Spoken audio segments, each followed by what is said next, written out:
everybody. I am Miss Karen at Adams Memorial Library. Thank you so much for joining me for March's Bake-A-Tale.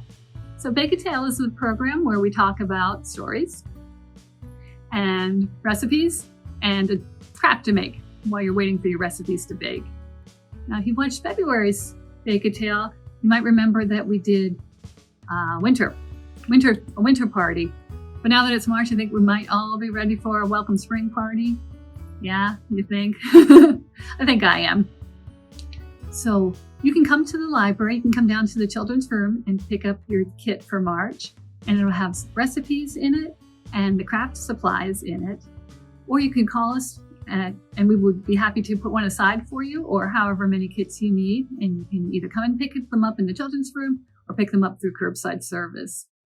But this month we will be doing peanut butter and chocolate chip cookies and banana blueberry bread, like our friends at 10 Garden Street.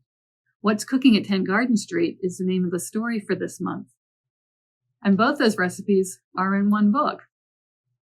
We'll also be doing some paper lanterns in case you wanted to decorate. Looks kind of springy. And you can make these, which are seed starters. So if you're really getting in the mood to plant something, but it's still a little too cold outside, you can start with these. Now, if you've watched other Bake-A-Tales, you might realize that I really like stories with recipes in the books. It's true, I do. And I love this story because it's got lots of recipes in it. But besides books with recipes, I also like books about communities, especially communities that are coming together to make lovely things. And I also like books about apartment buildings where everybody knows all the neighbors. Now that one's a little bit specific, but all three of those things happen in this book. And that's why it's one of my absolute favorite picture books. What's Cooking at 10 Garden Street was written and illustrated by Felicita Sala. And what it's about people in all these apartments. Can you see they're all cooking something or baking something, and wonderful smells are coming out the window. So the book takes us from kitchen to kitchen and shows us what people are making. So on one side it has, let me find one. On one side, it has somebody in the kitchen making a treat. And on the other side, it has the recipe for what they're making. And then at the end, you can see what all the people do with all the yummy food that they made. So you can check this book out from the library and you can read it while you're waiting for your things to bake. Now remember, always bake with an adult. And it's going to be especially important this time when you're doing the peanut butter and chocolate chip cookies because they're slice and bake cookies. So an adult will have to do the cutting, the slicing. Now, full disclosure, mine are actually almond butter chocolate chip cookies because that's what I had at my house. So you can feel free to substitute something out for the peanut butter if you would like. And I also used mini chocolate chips in mine. On the picture, Felicita Sala shows that you can chop up a chocolate bar. I did mine where it was already chopped into chips. And I found that the mini chips worked better for the slicing because when I made it with regular sized chocolate chips, it was a little harder to cut the cookies out from the log. Because with this recipe, that's what you do. You're going to need to chill the dough, but first you roll it into a log. See, look, this is Jeremiah, like Jeremiah is doing there. And then you chill the dough, and then after it's chilled for a couple of hours, you can do a couple of hours in the refrigerator. You can do it a little bit less in the freezer if you want to do it a little bit faster. You can do it for a little less time. But it does need to chill first, this dough. So remember that when you're making them. And then when you bring it out of the freezer or the refrigerator, that's when you can slice up the cookies. Unless you're like me, you have a little trouble doing slice and bake cookies. I always have trouble getting the log round enough. So sometimes my cookies come out a little lopsided, but I tried my best. I tried to round them out a little bit, but some of my slices just fell apart. So what I did with those ones, those are on this side. These ones are the sliced ones. These ones, I took the dough and I just scooped it into little mounds and then flattened them a little bit on the cookie sheet. And it worked fine either way. So you can do whatever's easiest for you. The banana and blueberry bread. It's made by the twins. And in this recipe, on the picture, it actually has a picture of a vanilla bean right there. And I did not see the vanilla mentioned in the recipe. So what I did was add a teaspoon of vanilla when I was adding the yogurt. Because I think, when in doubt, vanilla is always nice to have. But that's the thing about these recipes.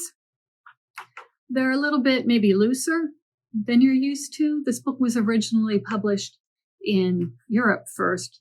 So I think the recipes seem a little more casual than sometimes American recipes usually are, where they go step by step by step. But I think if you look at the pictures with the ingredients and you read through the recipe a couple of times, you'll be fine. But if you do have any questions, please ask me. I'll be happy to try and help.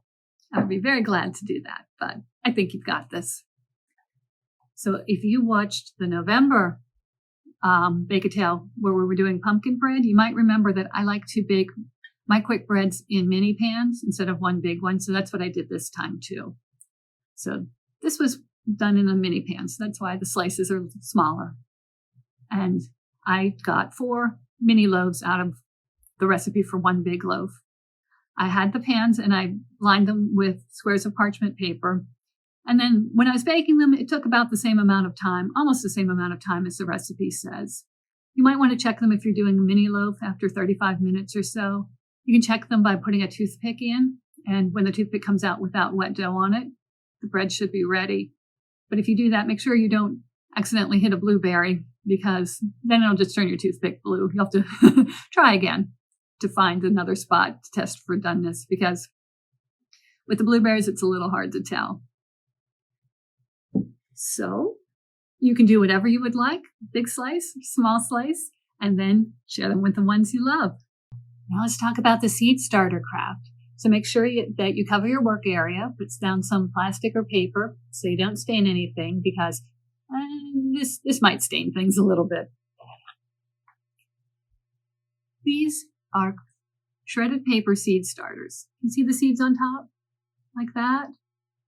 I thought this was kind of a different and really interesting craft, and it looks pretty too, because you mix shredded paper like this. Just use paper that was shredded up and tissue paper to make the color. So I had a green one and a red one. We will give you the shredded paper and we will give you the tissue paper, and then this you'll have to shred yourself. So how I did it was I just folded this up and just kept slicing this way. You can tear it if you don't want to use scissors. And then I did it the other way to make the pieces smaller. You want to have kind of the same amount of shredded paper and tissue paper when you're finished. Then you will put it in an old bowl, because the tissue paper that gives us the color might also color your bowl. And for the same reason, you might want to wear gloves. It might color your hand, but if it does, it'll wash off in a day or two.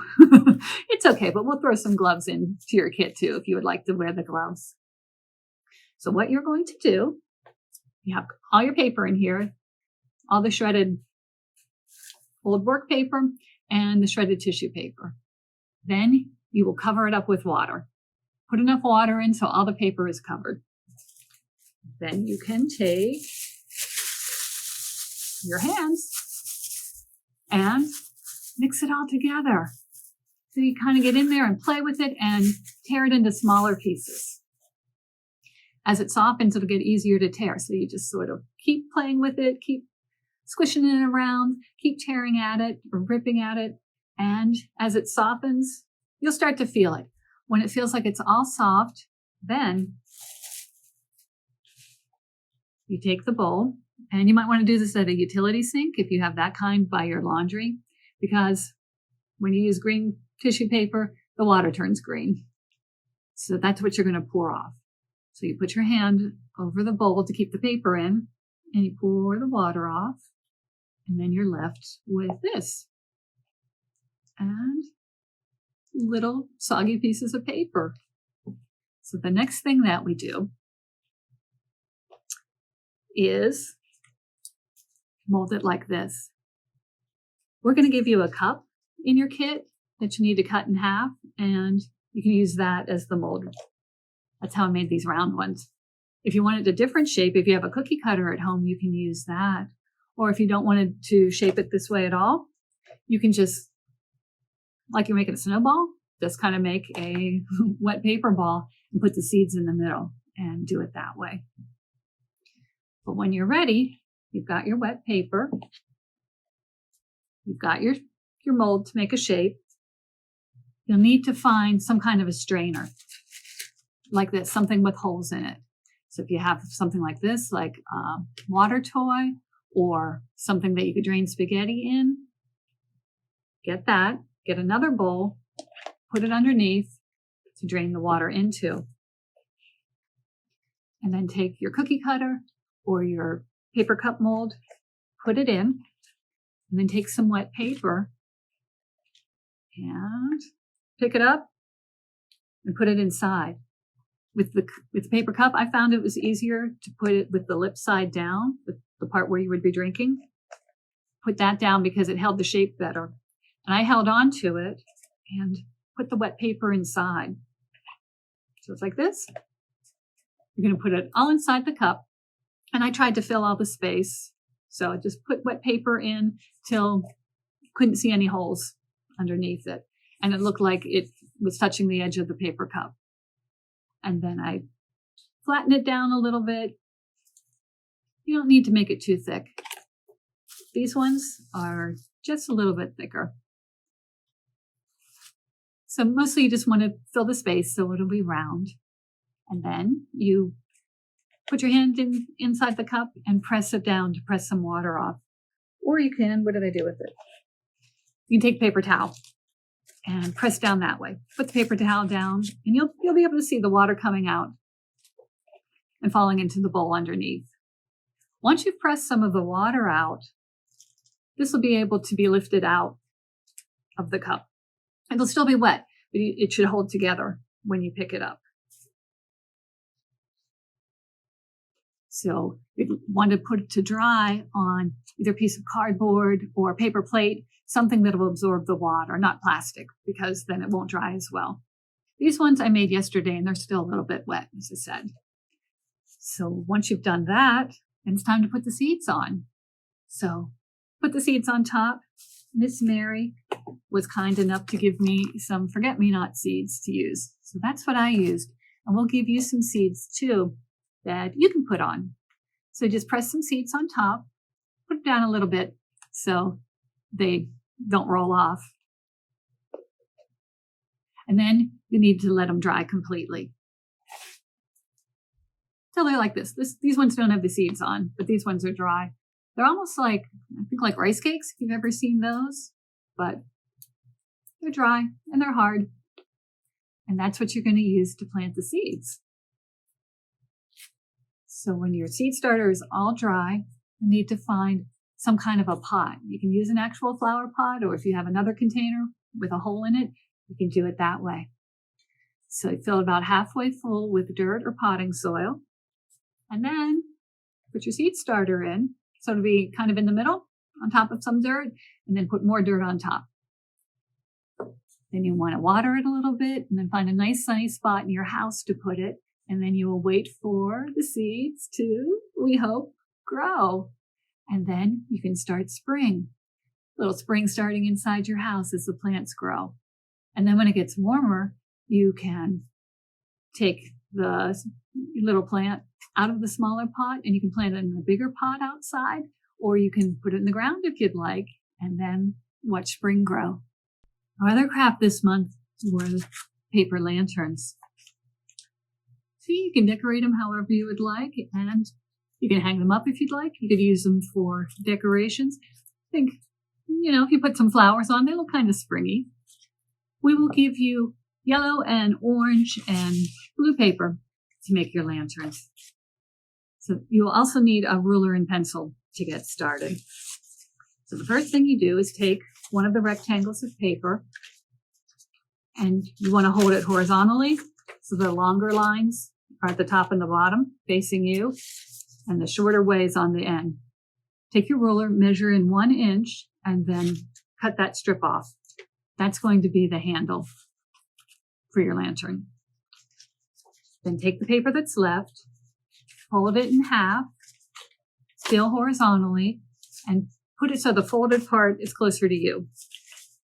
It's facing you, and the open part is facing away from you.